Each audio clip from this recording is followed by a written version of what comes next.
Hello my young friends, good morning. स्वागत है आप सबों का मेरे चैनल में। मैं सुरेश सर एक बार फिर आपके साथ फिजिक्स का नया वीडियो।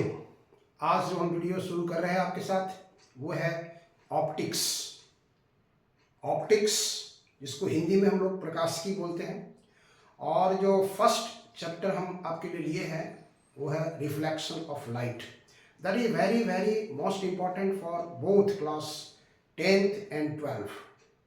क्लास 10th और 12 के स्टूडेंट्स के लिए ये optics reflection of light chapter very very most important है।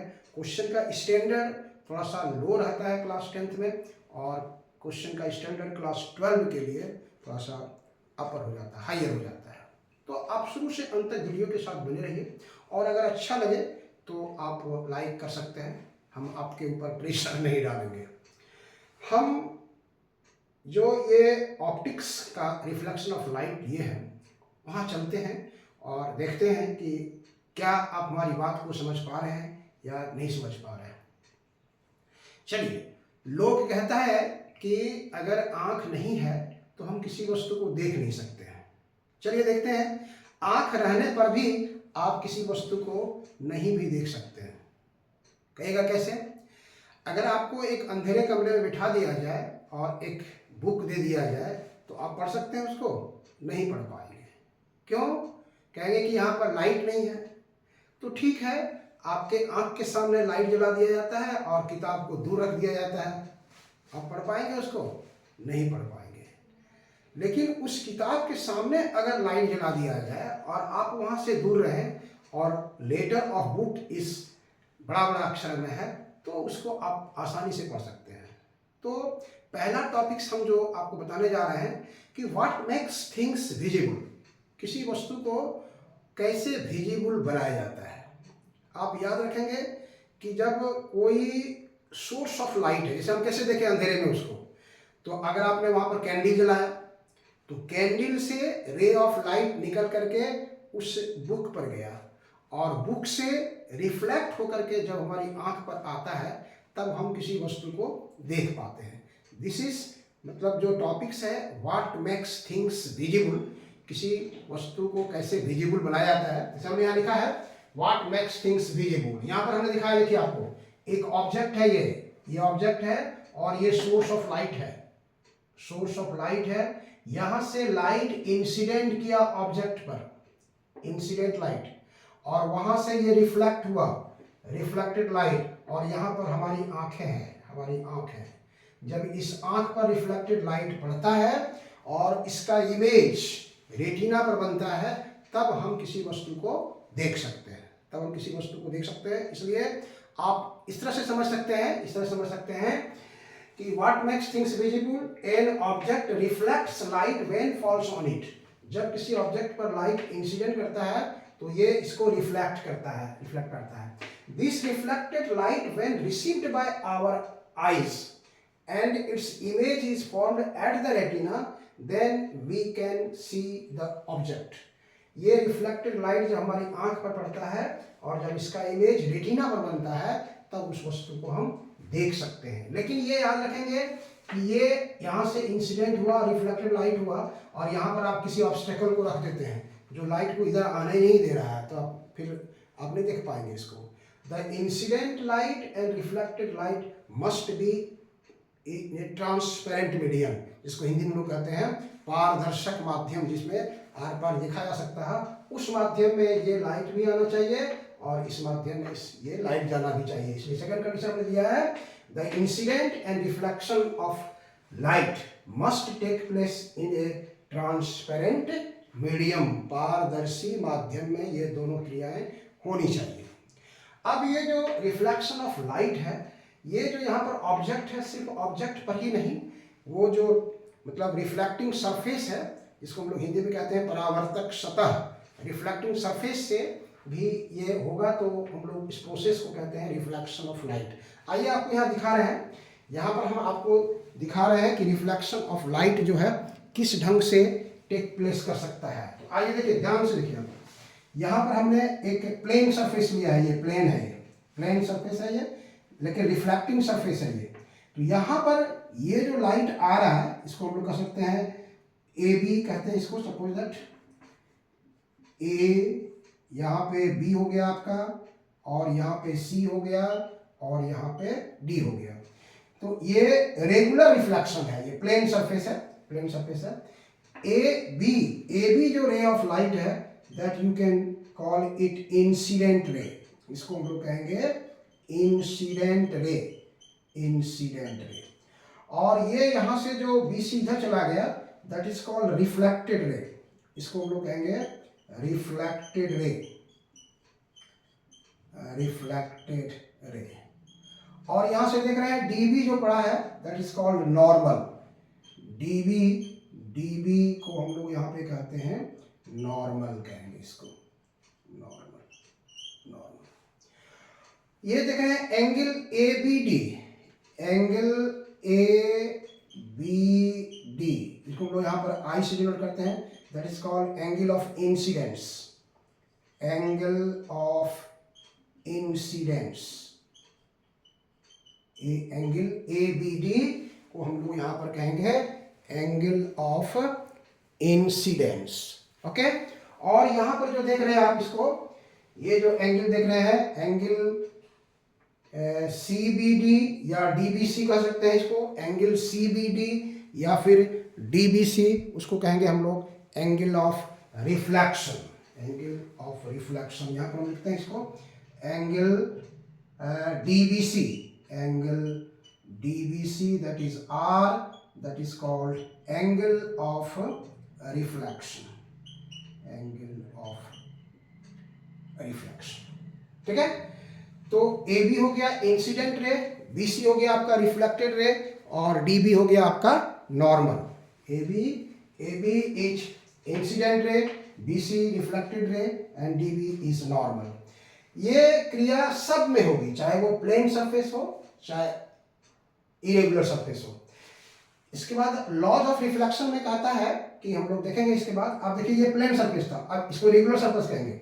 और यहाँ पे देखिए, यहाँ पे हम ऊपर खाबड़ बना लिए हैं, यहाँ पे एक सरफेस ऐसे है, ऐसे उठ के आया है, इस तरह से गया है, इस तरह से गया है। तो एक पॉइंट है यहाँ पर जहाँ से ये डाउनवर्ड है, और एक पॉइंट है यहाँ से जहाँ अपवर्ड है। तो ये डाउनवर्ड होने वाले पॉइंट पर इंसिडेंट रे और अपवर्ड होने वाले पॉइंट पर इंसिडेंट रे, दोनों का डायरेक्शन सेम लिए हम लोग। ये दोनों का डायरेक्शन क्या है, सेम है। यहाँ से लाइट रिफ्लेक्शन करेगा इस तरह से, यहाँ का लाइट रिफ्लेक्शन करेगा। Laws of reflection of light क्या कहता है कि ये दोनों एंगल सेम होना चाहिए, angle of incidence equal to angle of reflection.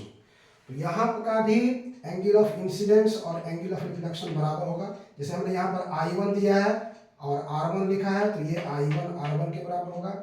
और यहाँ पर अगर I2 लिया है, नॉर्मल के साथ याद रखेंगे, नॉर्मल के साथ जो एंगल बनता है वो है एंगल ऑफ इंसिडेंस, और नॉर्मल के साथ जो रिफ्लेक्टेड रे एंगल बनाता है that is called angle of reflection.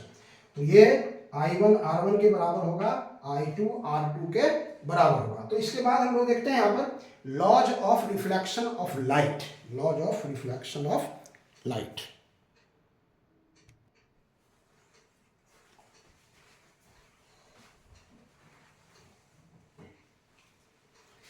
Laws of reflection of light में हम लोग देखते हैं, laws of reflection of light आपको बताया हम कि incident ray, reflected ray and the normal to the surface at the point of incidence lie in the same plane. The incident ray, the reflected ray and the normal to the surface at the point of incidence all lie in the same plane. Same plane हो गया। और angle of incidence, the angle of incidence is equal to the angle of reflection। Angle of incidence यहाँ कौन सा है, I, और angle of reflection कौन है यहाँ पे R। ये दोनों इक्वल होगा। ये फिगर 1 के लिए भी और फिगर 2 के लिए भी। तो फिगर 1 में हम लोग लिखे हैं for figure 1 angle I is equal to R, ये आप देख रहे हैं angle I is equal to angle R। और फिगर 2 देख रहे हैं आप, I1 इक्वल टू R2, यहाँ पर देख रहे हैं I1 equal to R1, I1 equal to R1। और फिर इस पॉइंट के लिए, O2 पॉइंट के लिए I2 इक्वल टू R2, ये I2 इक्वल टू R2, ये है एंगल ऑफ इंसिडेंस और एंगल ऑफ रिफ्लेक्शन दोनों सेम होगा, चाहे किसी भी सरफेस का हो, रेगुलर सरफेस में हो या इरेगुलर सरफेस में हो। तो laws of reflection of light को पूछा जाता है लिखने के लिए, state and explain laws of reflection of light या what is laws of reflection of light. तो एक क्वेश्चन यहाँ से आपका बनता है, आप यहाँ से इसको लिख लेंगे। एमसीक्यू में क्वेश्चन आता है, मान लीजिए ये जो आप देख रहे हैं इसको, ये सपोज दैट कि ये है आपका 30 डिग्री, तो ये भी 30 होगा। अब यहाँ से इसको हम कर दिए 10 डिग्री, तो ये 10 डिग्री हो गया, तो ये भी 10 डिग्री हो जाएगा, ये भी 10 डिग्री हो जाएगा। और घटा दिए 5 डिग्री, तो ये भी 5 डिग्री, ये भी 5 डिग्री 5 डिग्री हो जाएगा। अगर इसी पर आ जाता है, मतलब अगर इस पर लाइट नॉर्मली इंसिडेंस करता है, तो कहता है कि ये नॉर्मली अगर इंसिडेंस कर रहा है तो रिफ्लेक्शन के बाद उसी पथ को फॉलो करेगा, वो उसी पाथ से होकर के वो रिफ्लेक्ट हो जाएगा। उसी स्थिति में क्या हो जाएगा कि एंगल ऑफ इंसिडेंस और एंगल ऑफ रिफ्लेक्शन दोनों जीरो हो जाएगा। ये for normal incidence of light, ये किसके लिए हुआ हम लोग का, for normal incidence of light. अगर लाइट इंसिडेंस करता है और नॉर्मल इंसिडेंस ऑफ लाइट, जो रे इंसिडेंट कर रहा है और रिफ्लेक्ट कर रहा है, दोनों की कंडीशन में दोनों का वैल्यू जीरो होगा। ठीक है, अब देखते हैं हम लोग यहां से कि एंगल, अगर ये सरफेस नहीं रहता तो कितना एंगल से वो डेविएट कर सकता है।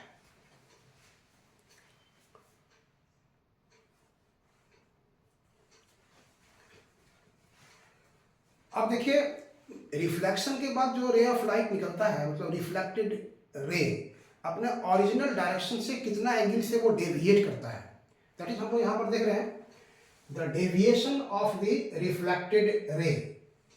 डेविएशन ऑफ द रिफ्लेक्टेड रे मतलब परावर्तित किरण का कितना विचलन होता है अपना ओरिजिनल पाथ से। देखिए यहां पर हम लोग देखे थे, ये रिफ्लेक्टिंग सरफेस हो गया आपका, this is your reflecting surface, reflecting surface है, यहां से हम लोग देख चुके हैं। यहां से ए बी हम लोग देखे थे इंसिडेंट रे है, और ये है रिफ्लेक्टेड रे। अगर ये रिफ्लेक्टिंग सरफेस नहीं रहता तो इंसिडेंट रे को इस डायरेक्शन में जाना चाहिए था, ऐसे जाना चाहिए था, लेकिन यहां से रिफ्लेक्ट कर गया, तो मतलब ओरिजिनल पाथ से जो एंगल वो डेविएट हुआ, दैट इज डेल्टा। वो आपको यहां पर बताना है कि ये डेल्टा एंगल जो है वो कितना होगा। ओके, तो हम कैसे निकालेंगे, यहाँ पर हमने एक नॉर्मल डाला और ये हो गया एंगल ऑफ इंसिडेंस और ये हो गया एंगल ऑफ रिफ्लेक्शन, और हम लोग जानते हैं कि angle of incidence is equal to angle of reflection. तो निकालने के लिए क्या करेंगे हम लोग, हमको ये एंगल चाहिए डेल्टा। आप क्या करेंगे, इस दोनों को कवर कीजिए, ये पूरा स्ट्रेट लाइन का एंगल कितना होता है, स्ट्रेट लाइन का एंगल कितना होगा, तो आप लिख सकते हैं from the given figure, from the given figure क्या मिलेगा आपको, angle I plus R plus delta, angle I plus R plus delta, that should be equal to 180। हम लोग को क्या चाहिए, डेल्टा चाहिए, तो यहां से डेल्टा ले लीजिए आप। डेल्टा ले लेते हैं तो क्या हो जाएगा 180 माइनस 180 डिग्री है आपका ये, माइनस ये दोनों इधर चला जाएगा, मतलब आई प्लस आर। लेकिन रिफ्लेक्शन ऑफ लाइट क्या कह रहा है, but I equal to R, तो जहां पे आर है वहां पुट कर देंगे हम लोग, therefore delta equal to 180 minus I plus I, मतलब delta equal to 180 minus 2i। This is formula, ये एंगल ऑफ डेविएशन का ये फॉर्मूला हम लोग का आएगा कि delta equal to 180 minus 2i, I होगा एंगल ऑफ इंसिडेंस, वहां पर आपका आया इसके साथ में। ओके, तो कहने मतलब आपको दिया रहेगा कि कितना एंगल से डेविएशन होगा। क्वेश्चन जो एमसीक्यू में आता है कि a ray of light incidence on a reflecting surface at angle of 30 degree, what will be the angle of deviation. जैसे हम एक छोटा सा क्वेश्चन यहाँ देते हैं, यहाँ क्वेश्चन देते हैं कि a ray of light incidence, a ray of light incidence on a reflecting surface,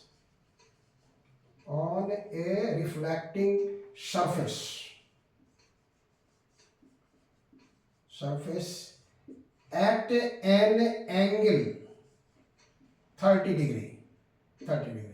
Find its angle of deviation. Find its angle of deviation. इसके एंगल ऑफ डेविएशन का आप फॉर्मूला बताइए, सॉरी मान बताइए. Find its angle of deviation. तो कैसे निकालेंगे हम लोग एंगल ऑफ डेविएशन का फॉर्मूला? कैसे निकालेंगे? तो फॉर्मूला हमारे पास है, यहाँ पर देखिए, delta equal to 180 minus 2i. यहाँ पर अकॉर्डिंग टू क्वेश्चन में आपको दे दिया है i इक्वल टू 30 डिग्री.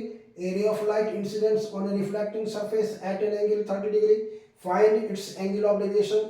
तो डेल्टा आपको निकालना है. तो delta equal to 180 minus 2i, that is 180 minus 2 into 30. ये हो गया 180 माइनस 60, दैट इज 120 डिग्री इसका एंगल ऑफ डेविएशन होगा. 180 माइनस 2 एंगल ऑफ इंसिडेंस का डबल करके उसमें से हम लोग को माइनस कर देना. एंगल ऑफ इंसिडेंस जो है यहाँ पर 2i, उसको हम लोग माइनस कर देंगे. तो 30 था, 30 इंटू 60 हो गया. 180 माइनस 60 120. मतलब ये एंगल जो है, अगर इसका वैल्यू 30 है, अगर ये 30 है तो ये इसका वैल्यू होगा 120. क्योंकि 120 प्लस 30, ये भी 30 होगा, ये भी 30 होगा. तो 30 और 30 60 और प्लस 120 तो 180 चला आएगा आपको, 180 चला आएगा. तो ये एंगल ऑफ डेविएशन ऑफ किसका? Of reflected ray. Angle of deviation of reflected ray ये कितना होगा, ये हम लोग निकाल रहे हैं. तो रिफ्लेक्शन ऑफ लाइट में जो स्टार्टिंग पॉइंट है, व्हाट मेक्स थिंग्स विजिबल, क्या कैसे वस्तु को हम लोग देख सकते हैं, क्या वस्तु को दर्शनीय मतलब दृश्य बनाता है, देखने के लायक बनाता है. फिर हम लोग रिफ्लेक्शन ऑफ लाइट देखे रेगुलर सरफेस में भी और इरेगुलर सरफेस में भी. उसके बाद laws of reflection of light देखे. नॉर्मल लाइट इंसिडेंस करता है तो लॉज ऑफ रिफ्लेक्शन में क्या एंगल होगा इंसिडेंस और रिफ्लेक्शन का. और फिर एंगल ऑफ डेविएशन, जो लाइट रिफ्लेक्ट कर जा रहा है उसका एंगल ऑफ डेविएशन कितना होगा, ये हम लोग देखें. ये हम आज लेके चले रिफ्लेक्शन ऑफ लाइट का पार्ट 1. ये मेरा आज का पार्ट 1 क्लास था. अगर आपको अच्छा लगता है इसको तो लाइक सब्सक्राइब और करना थोड़ा सा कीजिए, ताकि मेरा भी मोमेंटम आपके लिए एनर्जेटिक होकर के हम आते हैं. नेक्स्ट वीडियो इसके साथ जो होगा रिफ्लेक्शन ऑफ लाइट का पार्ट 2, उसमें प्लेन मिरर देखेंगे. फिर पार्ट 3 में आएंगे reflection of light by spherical mirrors, concave mirrors, convex mirrors. ठीक है. फिर मैग्नीफाइंग फार्मूला वगैरह, इसको हम छोटा छोटा पार्ट में लेके आते हैं ताकि आपको समझने में कोई दिक्कत नहीं हो. ये बोथ क्लास 10th एंड और class 12 very very most important. चलिए, थैंक यू. फिर मिलते हैं नेक्स्ट वीडियो में.